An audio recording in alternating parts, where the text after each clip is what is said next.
Gary talks. I was reflecting just now on the start of my YouTube journey. Um, the first video I ever posted on YouTube was a dance video. Someone posted it of me, unrelated. But the first time I appeared on YouTube, or I guess the second and third, fourth time I appeared on YouTube was on the where I was speaking with my ex-partner of 4 years, Raheem, and my current partner of over 4 years now, Nate. And the things were filmed separately. They were filmed 2 days, like consecutive days next to each other. And, understanding that it was an hour long in both conversations. My conversation with Raheem was probably like an hour and 20. And they extracted maybe let's say tops 40 minutes from that, from both. So from 2 hours, they extracted 40 minutes of conversation. Also from 4 years of interactions, you're hearing a story about those 4 years in 1 hour. Okay? Point being, you're getting highlights, right? Also understanding the nature of the world we live in. We live in a highlight reel world, right? People watch the highlights of sports. You don't have to go see the sports, but if you watch the highlights, you got the shit down, basically. We watch the news to get the highlights of the day and shit. Like, you go to Instagram, nobody's posting when they're fucking about to kill themselves. Maybe. People aren't posting when they post, like when they took the 30 pictures before the one picture that they edited and posted. They're not gonna necessarily talk about, oh, today I didn't do shit today and felt like ass. Maybe not. But we tend to be in a very highlight based world, right? And so it took a lot, obviously, to share that. And the response of it was always very interesting, has been always very interesting to me. There's people who are like, that's so resonant, thank you so much. There's people who are like, you're a horrible person, are you a narcissist? What a bitch, right? And like, everybody's allowed to that expression. And people are like, oh, so people aren't allowed to say mean things. Like, if you have something mean to say about me, you can say it, right? But then also accept if that was your cause, accept the effect, the consequence, which is I may say something back, right? It may not be mean, because I'm not gonna be here for tatting, fucking fighting with somebody on the internet. And also do know that I will probably ask a question, right? This is coming now to me because someone was like, you're gonna look back on this in a couple years and be like, wow, I was such a cornball then. And I'm like, so you've never been corny in your whole life? You've never looked back once and been like, wow, I didn't know that. Oh, I did something then and I learned something new. That just says to me that you ain't never have learned or grown, which is not about me, is then about you. And I think it's funny because people have so many judgments about themselves that they put on everybody else. And that's how we regulate each other in regards to good behavior, bad behavior. Because that kind of shit obviously hurts, right? For people to be like, you're like this evil person. Someone called me a succubus, right? Someone said like, oh, this person's just wicked, just out here trying to hurt people.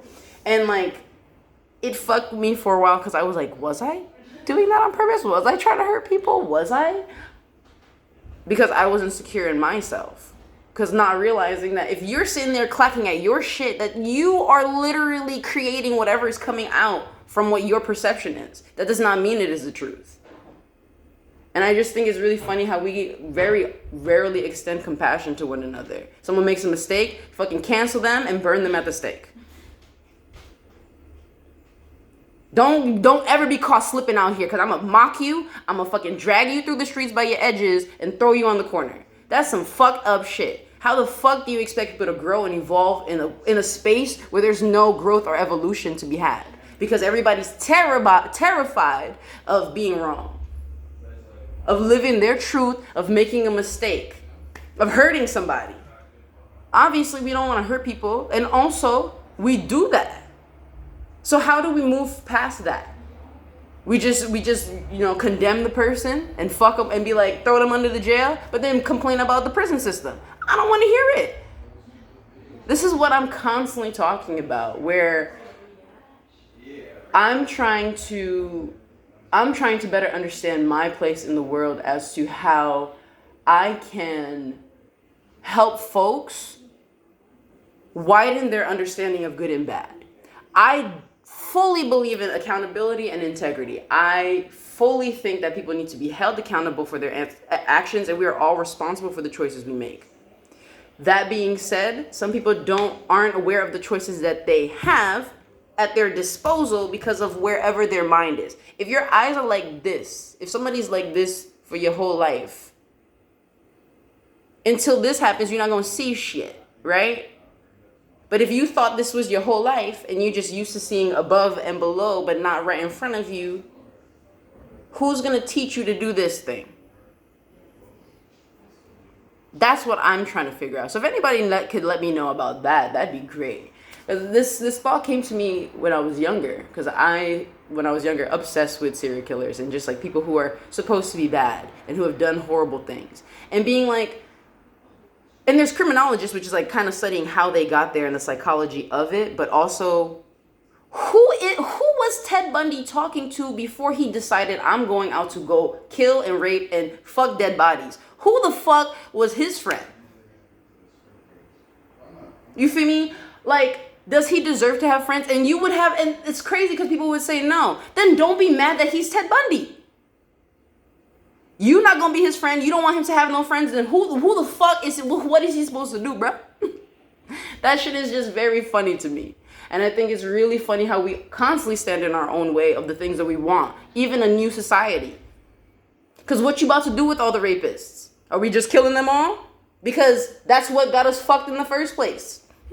That there's a death penalty, but you don't want nobody to kill. So then pick one side.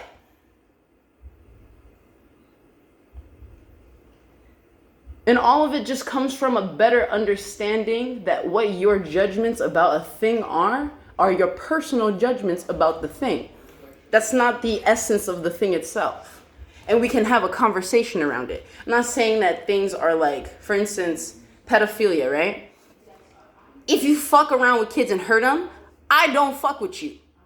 I think that I get mad about that shit, and I think we need to talk about what we need to do with y'all, because you cannot be doing that. But do I think that you need to be thrown away?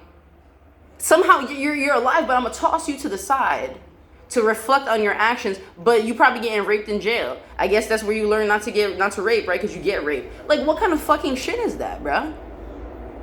And like, and the thing is, like, people were like, well, then what do we do about it? I cannot say it by myself. But I do know that what we're doing is not working right now. It's not working.